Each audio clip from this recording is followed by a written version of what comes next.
Hey guys, this is Nukem. I'm doing a new video for the How To Clutch series on netcodeilluminati.com. So we're going to talk about some of the rounds I had in the SVK versus TiTs match. We're going to start off with this first round here. As you can see in this round, I come out middle with my team, kind of get caught up. It's a little bit of chaos, and we put ourselves in kind of a bad spot and get caught.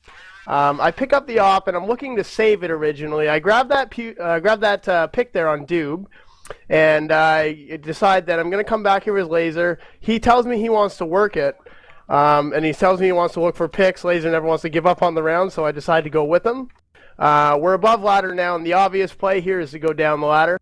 We're going to work a pick here. I'm not going to keep my rifle because I want to try to work a pick one by one. I'm trying to create one-on-one situations with the AWP and a lot of distance. So we're just working away here, trying to do the same thing as I am. Laser goes down, just works outside, calls me down. We're going to peek it together. We're going to look for a pick. As he jumps out, I hear the shot. I have a pretty good idea where it's coming from. I scope in, and the guy just kind of happened to be there. So great pick for me. Laser calls us go back inside, and as we start going inside, as you're going to see here, the nade's going to come right up on the ramp and take him down. At this point, again, I was just going to salvage the op. I was going to keep it and save. I caught this guy coming up the ladder, and to my surprise, I dinked him. And when I knew he had no head armor, I went after it. I tried to smoke off the connector, just fake it. Again, I heard regnam in there running, and after I heard him stop running, I actually kind of assumed he got flashed. So I decided that in a 2-on-1 situation, and I'm not too sure where the last guy is, I'm going to try to make this 1-on-1 and try to keep this round. You know, I could win this from this point. So I jump into the connector, take a chance, and it paid off. I got the frag there, planted front bomb, and I went over to a spot that I felt would be the safest for me.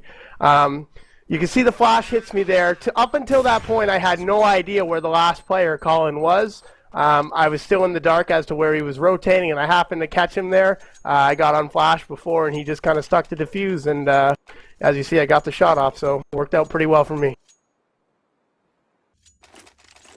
Alright guys, so as you can see here, I got myself in a little bit of another clutch situation in the last round. If you are familiar with what happened at all, that's alright. If not, I'll walk you through it. This strat I remember on the last round, we decided we were going to do an inner take. And the reason for this is because we felt like we had been having a lot of success inner with a solo guy. We had one of our players working inside a lot by himself to throw a fake, and he happened to be doing very well and actually taking it and just walking in, sometimes even uncontested. So we decided we were going to try to get ourselves an attack here on inner. So obviously we're not just going to, straight attack it. We tried to split it up a little bit. We sent one guy over to Ivy. That would be Gyro in this strategy, and he's going to be working a little bit of a fake, just a slow kind of time delay. We don't want to give anything away. When he executes, normally a player goes down the ladder and throws a fake. So you'll see as my team's getting ready to work inner, I'm getting kind of antsy here. I'm just kind of flashing down, basically watching a flank, protecting us. Just waiting for something to happen. It's okay if they know I'm above ladder because I'm about to go down and try to fake outside. Just jumping across, so if there's any offers, they might spot me. I threw a flashbang there that was pretty ineffective. Little bit of a goof flash, but I can't take it back now. That was a fake with Gyro outside. So we're going to see the initial attack enter. The smoke comes up. Laser looks for a pick through the smoke there, and I'm just covering up close, watching for flatbed. I get flashed there.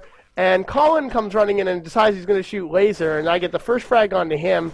So I'm in a situation now where I'm trying to protect my team because it's just me and Jarhead. He goes down, and in this round you can see basically just instinct takes over, and I'm able to listen and use the nade I pick up and grab that frag. Now let me break down what happens when I get down the bottom of that ramp.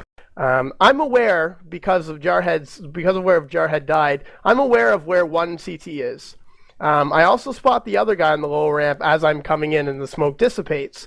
So what I do is I move up between the wall and the first train, and I try to protect myself from the right side if the guy were pushing along the side of bomb train or if he were on the upper ramp, just to try to hide myself. And then I go after the first guy I can see. The easiest target for me is the guy directly in front of me. I managed to take him down with an AK headshot. And as I'm engaging him, I can hear my opponent coming to my right as well.